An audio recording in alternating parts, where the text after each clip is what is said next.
Welcome to the Uptime Wind Energy Podcast. I'm Alan Hall, President, CEO of WeatherGuard Lightning Tech, and I'm here with the VP from Wind Power Lab, Joel Saxon.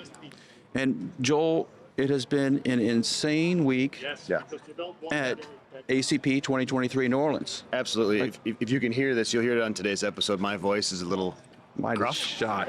I wasn't smoking cigars, as my team thought from Copenhagen this morning on our morning meeting. It's actually just from talking, right? Right now it is Thursday of the show. We've been here since Monday. So Monday evening, of course, opening reception and stuff, but Tuesday and Wednesday, absolutely packed. We're on one end of the Yes, of the conference we're next to center. GE. Yeah, and I'm looking, and I can't see the other end. That's how long it is. That's how many. It's a good quarter, half mile. Yeah, it's huge. It's down the other end. It's a 6-block walk from one end of this building to the other. But yes, as Alan was saying, absolutely busy here. I think in my ACP experience, probably the busiest, not probably, the busiest ACP clean power that I've been to. Oh yeah, by far. Yeah. The setup here in New Orleans is great too. If you've frequented trade shows, it can be kind of frustrating navigating through the people, but they have a big, nice, like 50-foot wide aisle going the whole main street, going the whole way down, and it's easy to get around. So this has been a great show. American Clean Power does a nice job of feeding the people. Yeah. Also, some of the conferences we've been at, not wind, but in aerospace, the food options has been almost zero. We're just eating hot dogs all week. And here they actually have some nice we're in New Orleans, man. Gumbo and po' boys. Yeah, and there's plenty of food to eat PJ's here. coffee, some beignets, all kinds of good stuff. Yeah, it has been tremendously good. Rosemary is obviously in Australia this week, so she's not going to be here, but she has been texting us. I got a bunch of texts from her this morning. So she's here in spirit.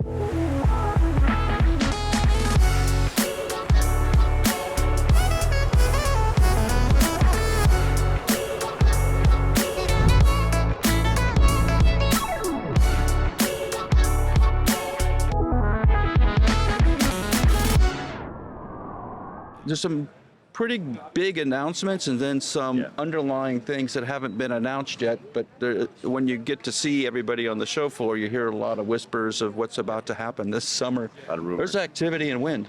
Yeah, on the show we regularly talk about mergers and acquisitions within the field, right? Like people buying wind farms up and selling wind farms, and we've heard some of that activity. We just heard of someone buying 5 wind farms down in Texas from a major operator, but we also are regularly hearing ISPs, service companies merging, buying each other, how the culture shifts are within those companies and within the industry. And what it seems to be, as Alan and I were talking offline here, is a lot of the activity centers around strategic procurement. Oh, right? Yes. Everybody knows that it's hard to get technicians, so if you can get a good company, if you've got the cash or the means of an M&A, or a merger acquisition, or I don't want to say takeover because I think that has a negative connotation, but if you have the means and you come along a good group that is for sale, everything's for sale, I think, but if it's for sale and they've got a great company culture to add those technicians and those capabilities to your team, we're hearing a lot of that going on the floor. So be aware for some, I think we don't want to be the ones to break them before they're public. Right. So we'll as they become public, we'll share in the next few weeks. I think some interesting news will definitely be coming. Yeah, and there wasn't a whole bunch of press releases this week.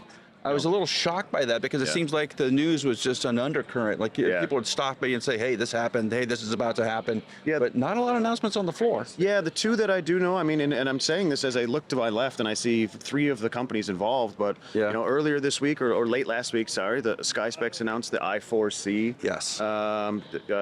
Purchase there, and that adds some more analytics, I think, on the SCADA side for the SkySpecs team. Yeah. And then right next to us, of course, is Ping and eologix, and Tuesday morning we did a kind of an exclusive launch for their merger. So now Ping as being an acoustics company listening to your blades, and some other additions as well there, and eologix being a company that has on-blade sensors. Now they're coming together to offer that product holistically, so they're getting closer and closer to that digital twin that everybody's talking about, right? So a lot of really monitor digital twins. Yeah. So we have seen, some of the friends of the show, of the podcast here on the show floor. We saw the Borealis Wind people with.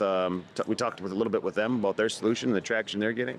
Of course, Arones is here, and the renewable guys we talked to yesterday. Yeah. We talked to Pierce Renewables, ad hoc stopped by the booth, and we talked a lot about the 2,700 people that they've got on board, and it's been a really busy show. A lot of knowledge passing around too. Yeah, and if you're new to wind, there's a lot of new entries into the wind business, smaller companies. You have to come to American Clean Power. This is, if you're going to go to one show, this is the one you need to be at, because the operators are here, the owners are here, the OEMs are here, and maybe not enforced this time.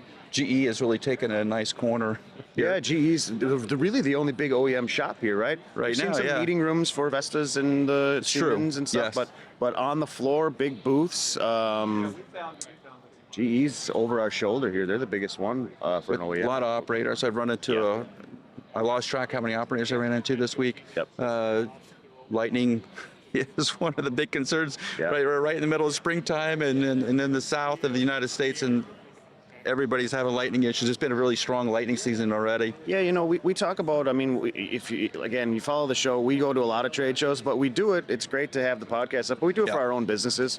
So we're constantly traveling, but in the States, if you were to go and say, I'm going to go to every one of the wind shows, you would go to 15 of them.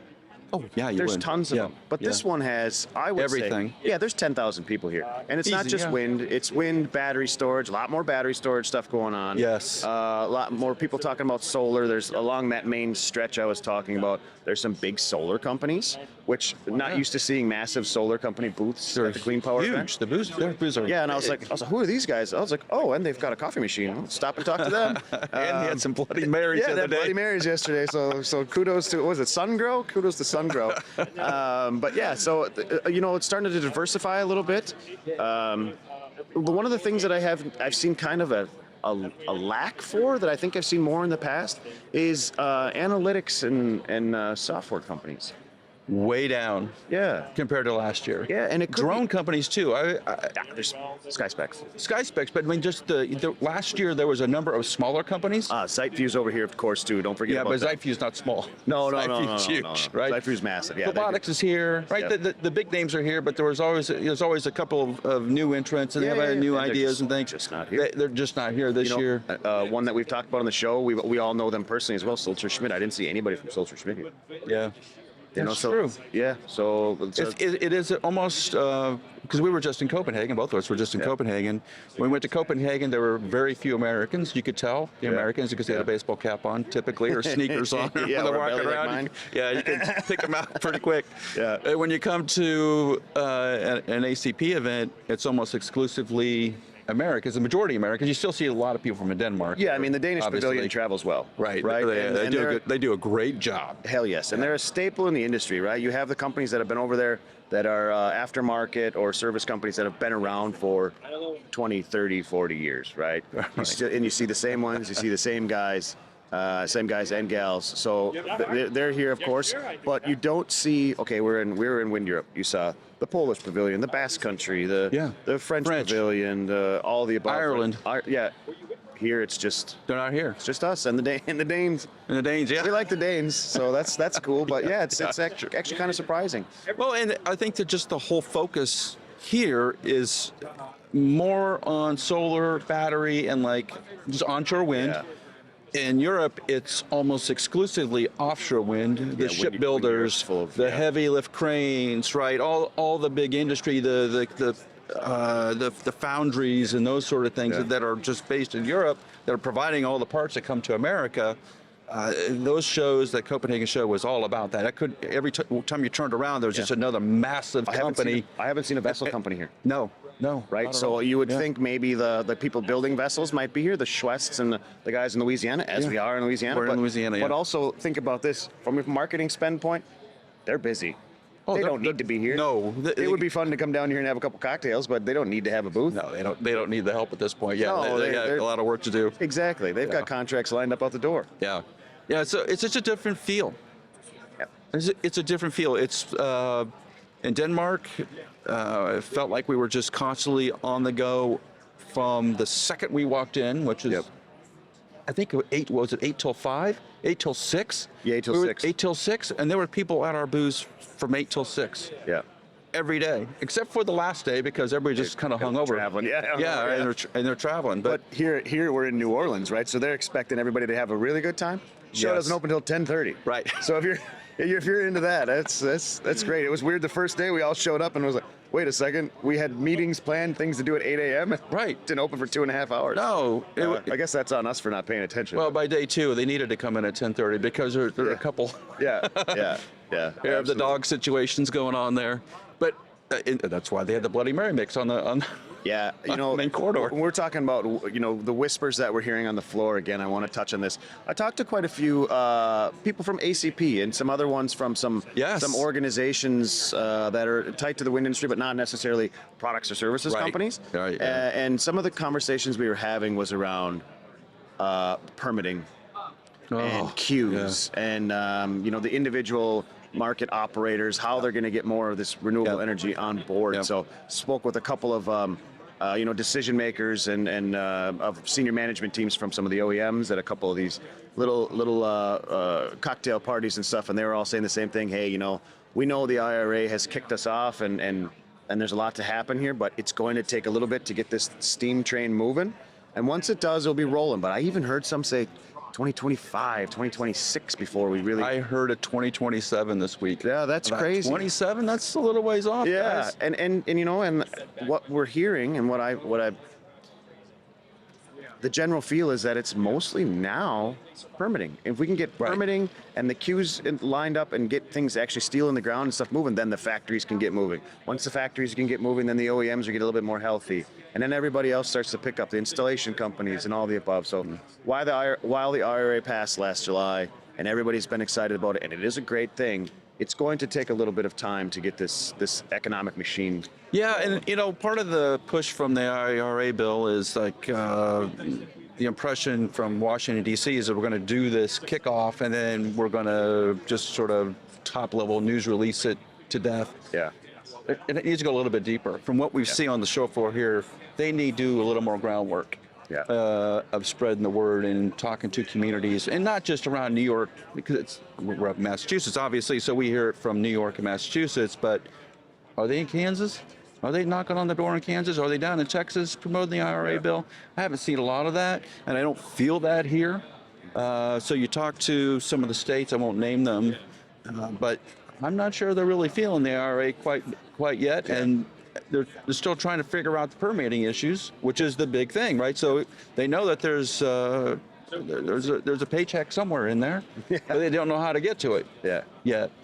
And that's where I think the disconnect is. That's where I think you're seeing it's in the bureaucrats' hands and the policymakers' hands, and they're not sure, based on previous history, how long that's going to take. I know there's a big article in the Wall Street Journal this week talking about the SunZia project down south. The transmission line one. Yeah, the transmission line one, where it took 17 years to get that developed. That's crazy. Which is the point the Wall Street Journal was trying to make. But obviously, when you're doing something that big, it does take a while to get those. There's a lot of stakeholders involved. There's a lot of stakeholders involved. So, previous history, I think, what comes in when people are making comments like it's going to be a couple of years, that's what they're basing it on. Yeah, but you base your forward-looking ideas on track record and history, right? Yeah, you do. And you have to. The history doesn't show anything different. So this is what we're seeing. Well, a joke I had with a friend of mine. He works up in Minnesota. He's in the civil engineering world, and we were talking about the IRS adding 80,000 auditors.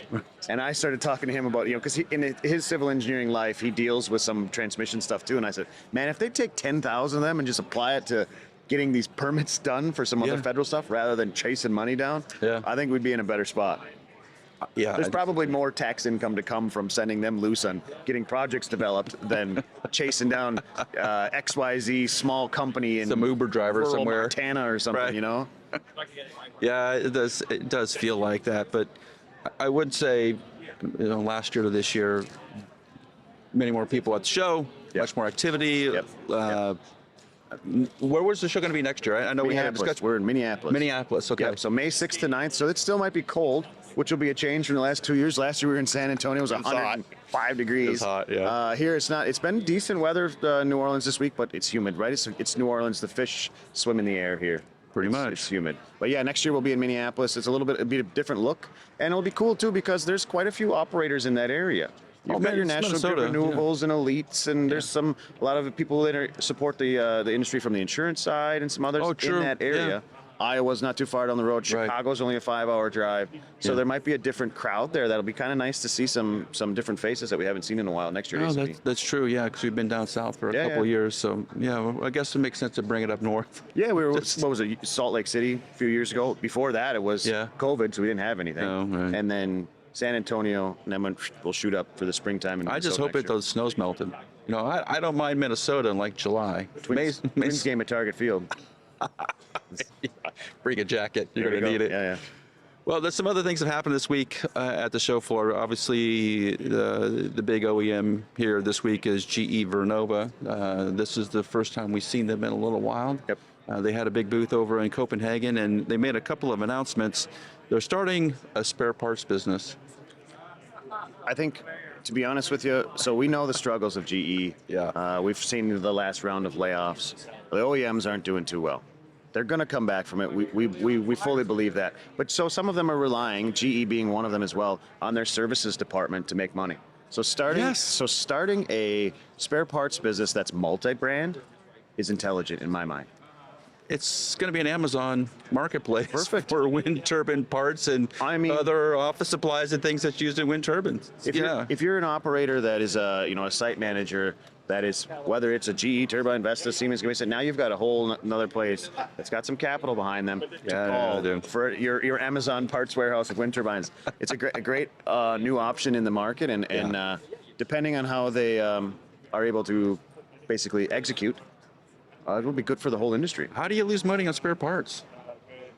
That's the way I look at it. It's like, GE's lost quite a bit of money well, lately. So. yeah, but everybody, if in the aerospace community, that's where they make the majority of their profits. In the automotive world, that's where they make the majority of their profits. Yeah. They're not making it necessarily on the Fixed vehicles. margins, man. Yeah, it's fixed margin. You got a locked-in consumer base, and GE's made the decision to sell other OEMs spare parts. So It comes timely as well. So if you follow what asset owners are doing with the IRA bill, there's a lot of repowers. It's a repower boom happening right now. Yeah. And happening for the next few years. Yeah. We've talked to a lot of asset owners, or we talked to some service and ISP groups that are like, man, repower. So taking advantage, GE seeing that writing on the wall, putting that spare parts business in place, perfect. makes total sense. If you want to visit the GE spare parts site, it's shop.gerenewableenergy.com. Now, Vestas has a very similar thing, but it is only in Europe. Covento, Okay. right? So they do sell everybody's, obviously Vestas parts, but other OEMs. Multi-brand, yeah. Right, but I can't figure out for the life of me why they limited that to just Europe. When we were over in Copenhagen, I noticed that also, like, you have a huge market in the States.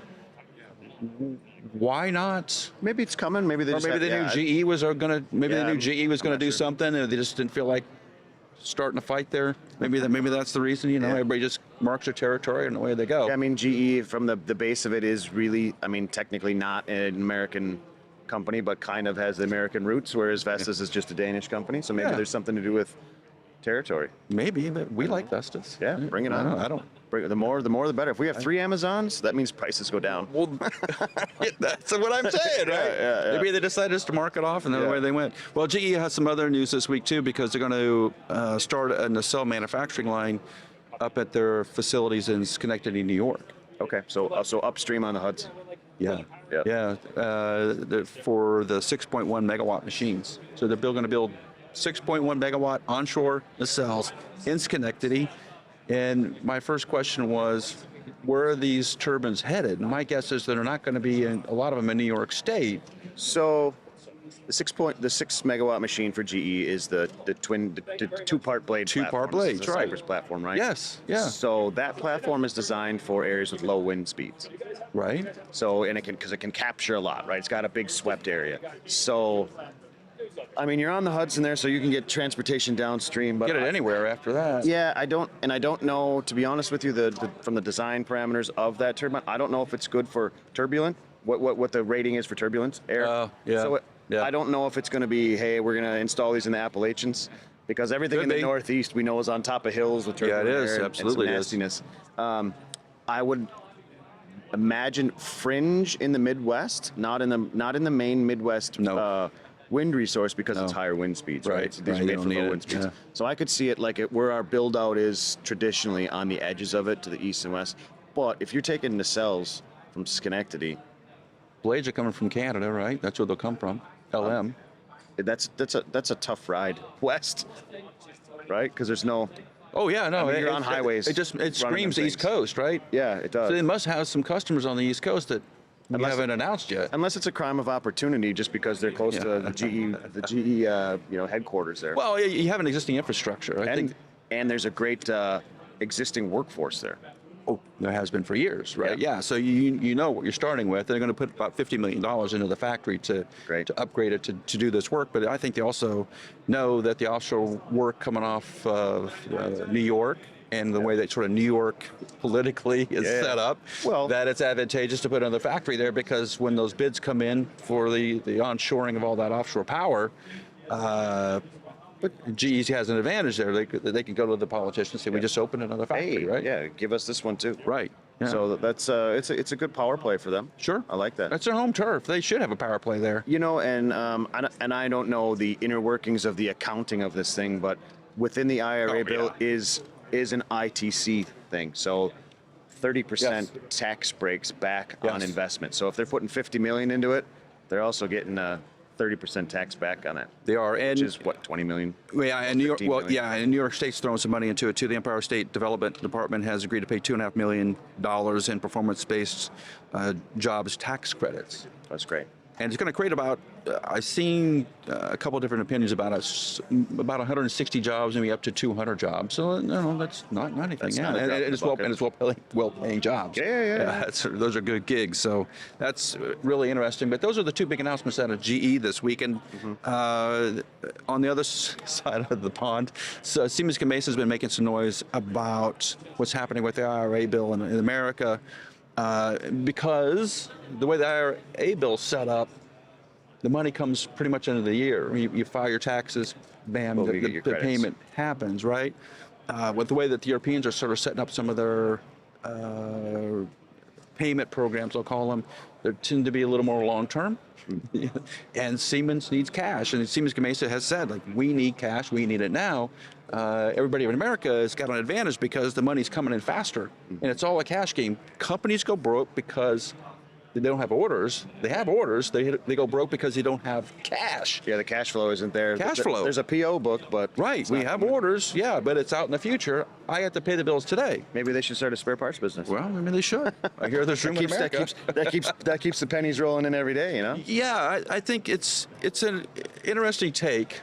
Obviously, Siemens Gamesa is being acquired back into Siemens, and I think there's actually going to be a special board meeting to bring the last percent or two that they didn't already own. Like they have 98% or 97% of Siemens Gamesa. You're just getting greedy. Well, they went at all pieces of it.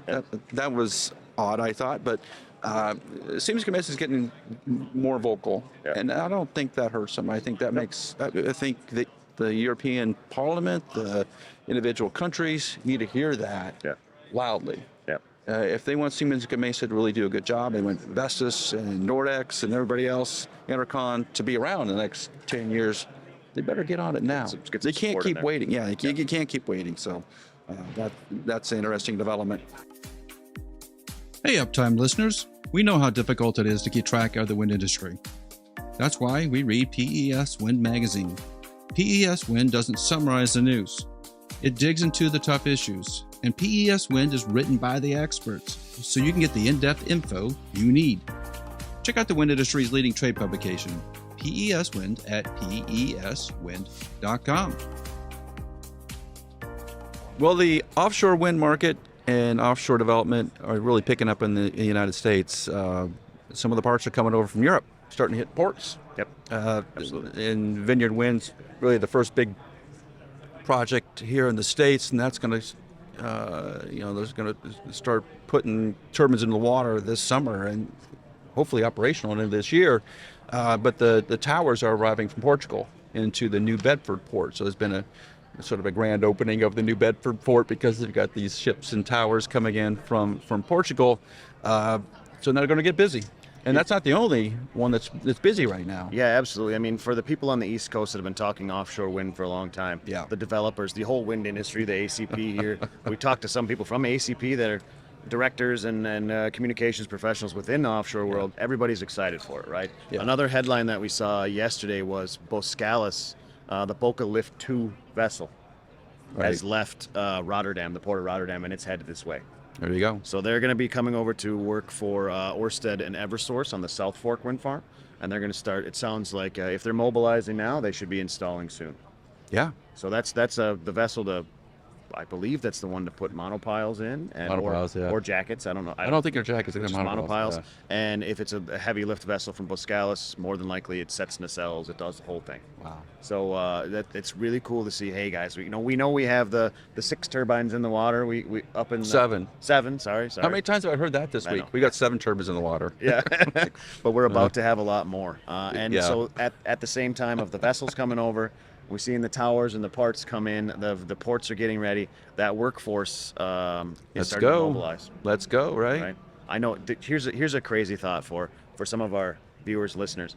I saw a contract come across. Talked with some friends a couple months ago, and it was for 40 to 50 people for 9 months straight, offshore, and the only task was touch-up painting the towers.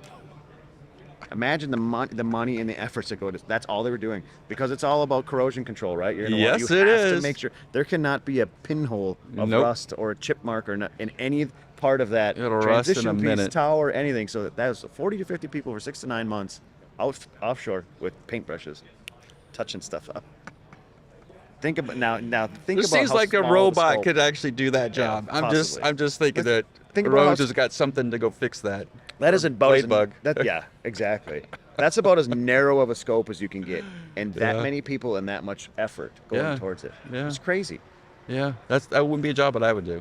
No, I hate painting. Painting is something that you have someone else do. Yeah, and you're kind of bebopping up and I'm going to pass on that one. But it's good to see some of the ports getting active, and I think the sooner they do see parts coming in, the sooner they can kind of work out some of the bugs of what's going to happen at these ports. Yeah. New Bedford's a weird port because there's a lot of like small vessels docked there, right? So it's not really set up for big vessels, and it's got a hurricane protection barrier reef out front of it with a narrow opening. So some of these ships, some pilot boats bringing them in, yeah, they got little tugs pulling them through there. I haven't heard any whispers of this, but I'm back to my oil and gas past. When there was projects that were controversial, right? I remember a project one time when I was working up in Alaska, in the summertime, Shell was going to mobilize a drill rig from Seattle around across the Aleutians around the west coast of Alaska to the Arctic Ocean, and and they were going to drill offshore, but the window up there was so tight with ice coming down, the pack ice coming down, so they only had a couple weeks that they could leave port and get up there. Now, it was a super controversial project, and at one point in time, it was delayed because there was like 500 people in kayaks that paddled out in the port of Seattle and like hung out in front of this vessel so it couldn't move. Yeah. Right? So that kind of stuff happens, and I'm hoping that we don't run into any of that type thing in the wind installations here that are starting now that we see vessels coming. Yeah, now you say it. Now you say you know it's going to happen. Did I do that? So when it does happen, just call Joel. I'll say live right now, do not do that. Right. Please. Don't do that. That's just not smart. It's not safe. It's not smart. You want to push back on wind. There are 1,000 other ways to do it besides Call your that. senator if you want to push back. Call your senator. Just don't get caught out in front of a ship and run over. That would not be good.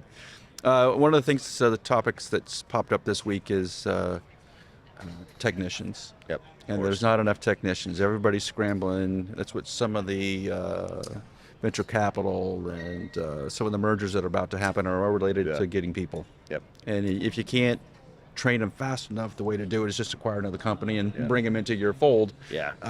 And there's a good article out of Nebraska this week. There's a number of community colleges in Nebraska. Nebraska has a really solid community college system. They've had forever.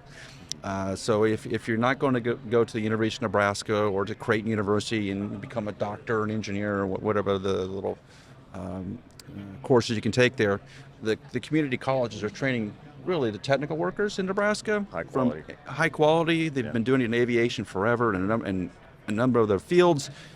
They're having a hard time finding wind turbine technicians, people to take the wind turbine training.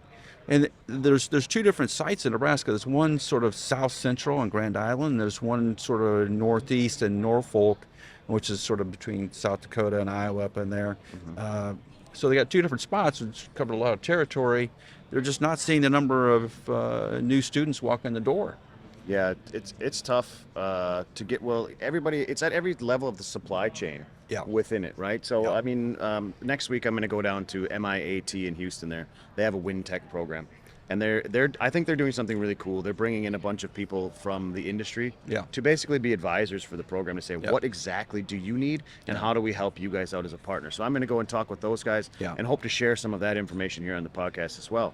But one of the things we saw on the floor here, and people we talked to right at the booth, is yes, we have the community college programs going on, but a gentleman from Opus Renewables opening a GWO training center in Chicago. Tachyon. Right? Tachyon doing their Similar own thing. training. GEV Wind Power, GWO training in-house in their facility in Dallas. Rango Renewables is doing something similar. Rango Renewables. So like everybody's starting to see the advantage of kind of GWO standardization. I'm not going to say it's a standard yet, but you're starting to see 5 years ago, you saw just people working basically on Siemens Gamesa turbines having GWOs. Now you have everybody starting to go GWO, GWO, GWO. So that level of training is coming up in the States. Well, that's great. Siemens Gamesa had the site down in Orlando where they were training everybody, right? So they set up a specific training site to go do that, and that really kickstarted them, I thought. And it was a good training site. They had a lot of, it's expensive, but they actually had sort of turbine setups in there, so you're getting kind of real world hands-on experience. It was indoors, but it's sort of a little bit of a controlled environment, but it's nice, right? Yeah, so if you're a new student, if you're a 20-year-old kid going in there, like, this is awesome, right? They're spending money, and this is a good program, and I'm going to be able to go earn a living at this. I think what students are missing is sort of two parts to the wind energy. One, the freedom. Yeah. Especially in Nebraska, okay? There's sort of limited opportunities there. You can be a farmer or a farmer. Or you can be working the meat packing plant. Yeah. Otherwise, you have to go to the big city and work, in an office. Yeah. If you're from Nebraska and you want to be outdoorsy, and a lot of kids are outdoorsy, you want to be in wind. Yeah. You're going to travel a little bit. You're going to see part of the world, but that's something you like. This is the job for you, and it pays well. Yeah, exactly. You can make a lot of money as a kid. And I call him a kid. A 20-year-old is sort of a kid to me now. But you got some gray hair. Yeah, I got a little bit. Yeah, it's because of my I daughter got mostly. More than him. Yeah. but you can make some good money. I'm shocked that message is not being passed out into the high schools, which is where it needs to start. Yeah. If you're going to be an engineer, you're going to be an engineer, right? You're going to spend your 4 years working your tail off being an engineer. Yeah. But that technician group is being missed, and that's a shame. That is a real shame, and it's not just Nebraska. Iowa has similar problems. Kansas is having similar problems all the way down to Texas. I think they're having a little bit easier time in Texas of finding people, because a lot of people working in construction and oil and gas, and so it's part of their families have done it, so it's a family business. Almost. One of the things I like to see too is like this earlier in this week. Kevin Doffing from CES, Clean Energy out of Houston, put on him and his team put on a veterans happy hour here. Yeah. So they're doing a lot of work of trying to get veterans, people just coming out of the military. Yeah. What am I going to do? I had a lot of friends when I grew up in the military, and then they came, they're like, what's next? So it's that transition job. Now, you go to a community college, GI Bill can pay for that. Yes, easily. Right? So Easily. now you have this opportunity of a workforce coming out that, man, if you can hire anybody, military people. Yeah, they're great. They're great. They're fantastic. I mean, that's my family. My brother just retired from the military. Yeah. He's sometimes a little bit mean, but he's a good dude. But I think that's another part of the workforce that could be a transitionary thing that maybe we're missing on as a team, as a renewable energy team. Yeah, there's a lot of talk about scholarships that maybe some of the GE Vernovas and the operators of the world sponsor scholarships. I'm not sure that's really the answer. Going to community college is not super expensive, especially in Nebraska and Iowa. My first degree was tech college, and I think It was a quarter of the price of my university degree.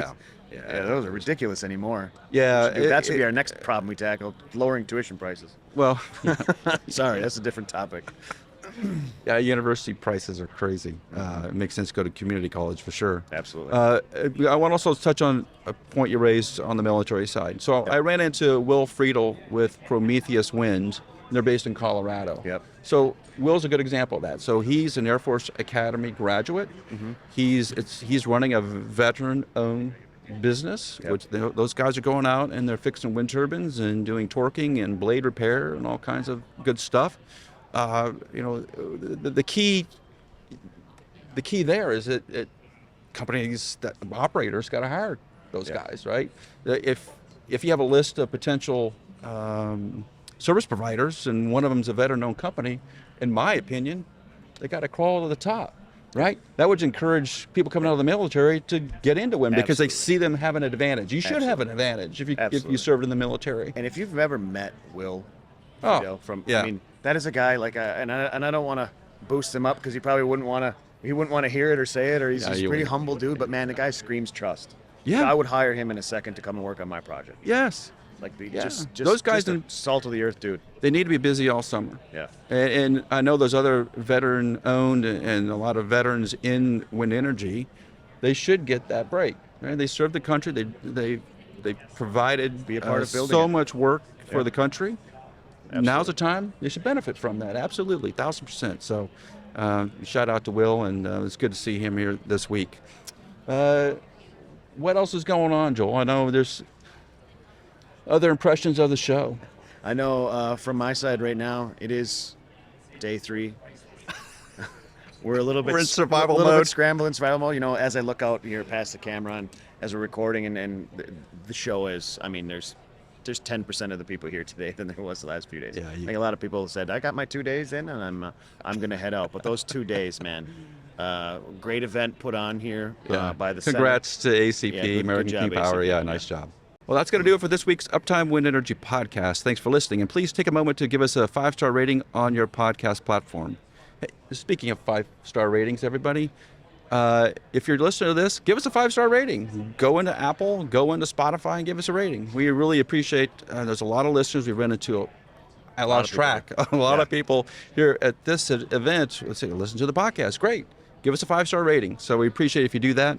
And also be sure to subscribe in the show notes below to Uptime Tech News, our weekly newsletter, as well as Rosemary's YouTube channel, Engineering with Rosie. And we'll see you here next week on the Uptime Wind Energy Podcast.